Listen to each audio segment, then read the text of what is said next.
बाजरे दा सिट्टा वे असां तली ते मरोड़िया बाजरे दा सिट्टा वे असां तली ते मरोड़िया।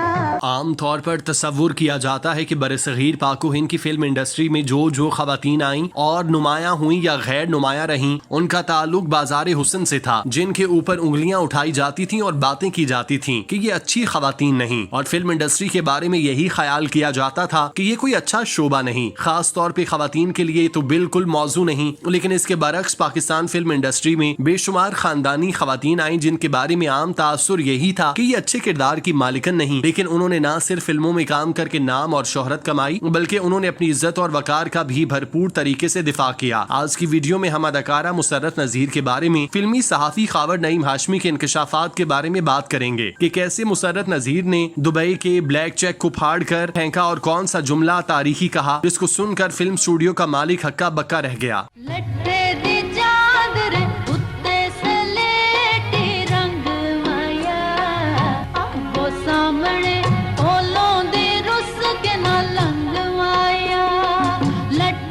अदाकारा मुसर्रत नज़ीर उस वक्त भी अपने अरूज पर थीं जब सबिया खानम को सफ़े अव्वल की अदाकारा माना जाता था, लेकिन उस वक्त फिल्म इंडस्ट्री पे मुसर्रत नज़ीर की अजारादारी थी। मुसर्रत नज़ीर के उस वक्त ना कोई आगे था, ना पीछे, ना दाएं ना बाएं, जिधर देखा जाता था बस मुसर्रत नज़ीर को ही देखा जाता था। उस वक्त वो ऐन शबाब पे थीं और कोई भी उनके हुस्न किताब न लाता था। लंबा कद, घने बाल, मोतियों की तरह मोटी चमकीली आंखें, लंबी पलकें, नोकीली भवें, लंबा नाक, मखरूती होंठ, भरा हुआ चेहरा, चिपटी थोड़ी हिरनी जैसी गर्दन। उनको देखकर यूं लगता था जैसे ये जमीन पर चलता फिरता मोम का मुजस्मा है जिसको छूते ही पिघल जाएगा, और ये तमाम खूबियां इसको दूसरों से मुमताज करती थीं। जब वो चलती थी तो मोर भी शर्माते थे, उनके दीवाने उनकी एक झलक देखने उमड़ आते थे। लोग अपनी महबूबा को भी मुसर्रत नज़ीर कहकर मुखातिब करते। मुसर्रत नज़ीर हर एक की ड्रीम गर्ल हुआ करती। उनके हुस्न का चर्चा मर्दों में तो था ही, खवातीन भी उनके हुस्न की दीवानी थी। वो उस वक्त फैशन आइकॉन हुआ करती। लोग उन्हें देखकर फैशन करते, जो चीज पहनती, जिस तरह के कपड़े पहनती वो फैशन बन जाता। कहते हैं उस दौर में मुसर्रत नज़ीर का इतना चर्चा था कि अगर उनकी हर महीने बाद भी एक फिल्म लगती तो वो सुपर हिट होती और उसके गाने हर वक्त रेडियो पे बजते रहते। उनका लोंग गवाचा आज दिहाइयां गुजरने के बाद भी एक सेंसेशन है और कोई भी शादी ब्याह या तकरीब इस गाने के बगैर अधूरी तस्वुर की जाती है। खावर नईम हाशमी उनके मुतालिक एक सच्चा वाकया सुनाते हैं और बताते हैं कि कैसे वो एक गैरतमंद अदाकारा थी और उन्होंने इंडस्ट्री में कैसी कैसी मिसालें छोड़ी। ये वाकया उस वक्त के सबसे बड़े स्टूडियो बारी स्टूडियो का है, जो लॉलीवुड का सबसे बड़ा निगार खाना था, क्योंकि उसमें एक मसनूई गांव था जिसमें तमाम फिल्मों की शूटिंग होती थी। वो बारी स्टूडियो का पिंड कहलाता था क्योंकि जो सहूलियात और जैसे सेट उधर मुयस्सर थे वो शाहनूर और एवर नूर में भी न थे। बारी स्टूडियो के मालिक बारी मलिक उस वक्त पाकिस्तान की टॉप की शख्सियात में शुमार होते थे। उनकी दोस्तियां अंदरून और बैरून मुल्क की अशराफिया के साथ थीं। अगर उनकी दोस्तियों की बात करें तो उनके ज्यादातर रुफका दुबई के शेख थे। जब उनका बुरा वक्त आया और उनके बच्चों ने उनको घर से निकाल कर दर बदर कर दिया, तब भी दुबई के शेखों ने ही उनको दुबई में कारोबार बना कर दिया। वो अपनी बीवी अदाकारा सलोनी के साथ दुबई मुंतकिल हो गए। बारी मलिक ने एक दफा वाले दुबई को अपने स्टूडियो में आने की दावत दी, जो उन्होंने कबूल कर ली और उनके इस्तकबाल की तैयारियां शुरू कर दी। ये थी तो निजी दावत, मगर हुकूमत और इंतजामिया ने उनके इस्तकबाल के लिए कोई कसर न छोड़ी और पूरा मुल्तान रोड आम ट्रैफिक के लिए बंद कर दिया। इंतजामिया ने उसको दुल्हन की तरह सजाना शुरू कर दिया। हर तरफ बरकी कुमकुमों की बहारें थीं। मुल्तान रोड पे तहद्दे निगाह फूल ही फूल थे। लोग फनकार डांस परफॉर्म कर रहे थे। पंजाबी लड़कियां गिद्दे डाल रही थीं। दूसरी तरफ घुड़ डांस का भी एहतमाम था और बारी स्टूडियो को फूलों से भर दिया गया। हर तरफ दुनिया के तमाम रंगों के फूल ही फूल थे। बारी स्टूडियो के तमाम स्टाफ को नए कपड़ों के साथ आला खुशबुओं वाले इत्र दिए गए। पूरी लॉलीवुड इंडस्ट्री को मदऊ किया गया। तमाम बड़े फनकार हाथों में फूल लिए खड़े थे क्योंकि दुनिया का अहम फर्द बारी स्टूडियो आ रहा था। शाही मेहमान का उनके शायान शान इस्तकबाल किया गया और उनको फूलों से लाद दिया गया। इसके बाद वो बारी मलिक के दफ्तर में उनकी कुर्सी पर विराजमान थे। तो मुसर्रत नज़ीर उनके दफ्तर में दाखिल हुई तो वाले दुबई उनको देखकर हक्का बक्का रह गए। उन्होंने सर से पांव तक मुसर्रत नज़ीर को देखा और पलकें झपकाए बिना देखते ही रह गए। उन्होंने आंख भर कर देखा। रस्मी दुआ के बाद मुसर्रत नज़ीर ने उनसे इजाजत चाही क्योंकि बारी स्टूडियो के पिंड में उनकी शूटिंग शुरू होने वाली थी। इस दौरान वाले दुबई मुसलसल उनको देखते रहे और देखते ही रह गए क्योंकि वो कमरे से जा चुकी थी। मुसर्रत नज़ीर के जाने के बाद दुबई के हुक्मरान ने अपने मुलाजिम से चेक बुक तलब की और चेक पे साइन किए। चेक काट कर बारी मलिक के हवाले किए। कहा, मलिक साहब, मैं इस चेक पे कोई रकम नहीं लिख रहा, बस साइन किए हैं और कहा ये चेक उस खातून के लिए जो चंद मिनट पहले इस कमरे में आई थी, उनसे कहिएगा ये चेक उनके लिए दुबई के हुक्मरान की तरफ से तोहफा है, वो जितनी चाहे रकम इस चेक पे भरकर कैश करवा सकती हैं। ये चेक अदाकारा मुसर्रत नजीर के लिए था जो बारी मलिक ने हिचकिचाते हुए अपनी दराज में रख लिया। दुबई के हुक्मरान के जाने के बाद बारी मलिक ने मुसर्रत नजीर को अपने दफ्तर में बुलाया। जब वो उनके कमरे में आई तो वो बहुत ज्यादा खुश थे। उन्होंने जब मुसर्रत नजीर को दरवाजे से अंदर आते देखा, खड़े होकर इस्तकबाल किया, खड़े खड़े पुरजोश अंदाज में कहा, मुसर्रत तेरी ते अज लॉटरी निकल आई है, जेड़ी आज तक दुनिया विच किसी दिन ही निकली। एडी वड्डी लॉटरी ना कदी वेखी ना कदे सुनी। जिस पे मुसर्रत नजीर ने कहा, मलिक साहब मुझे भी बताएं क्या हुआ। जिस पर उन्होंने दराज से चेक निकाल कर मुसर्रत नजीर की तरफ बढ़ाया और कहा, ये चेक दुबई के हुक्मरान ने तुम्हारे हुस्न से मुतासिर होकर तोहफा दिया है और साथ ही कहा कि अगर तुम दुबई आना चाहो तो वो अपना स्पेशल जहाज भिजवा देंगे, तुम शाही मेहमान होगी। मुसर्रत नजीर ने उनके हाथ से चेक पकड़ा, देखे बिना फोल्ड कर दिया। बारी मलिक ये देखकर ज़ेरे लब मुस्कुराए, लेकिन अगले ही लम्हे मुसर्रत नजीर ने इस चेक के 4 टुकड़े कर दिए और ब्लैंक चेक को जमीन पर फेंक दिया। बारी मलिक हैरान रह गए और देखते हुए कहा, मुसर्रत ए तू की कीता। जिस पे मुसर्रत नजीर ने जवाब दिया, बारी साहब ए ते दिल आए दी गल है, ए मैं कबूल करा या ना करा।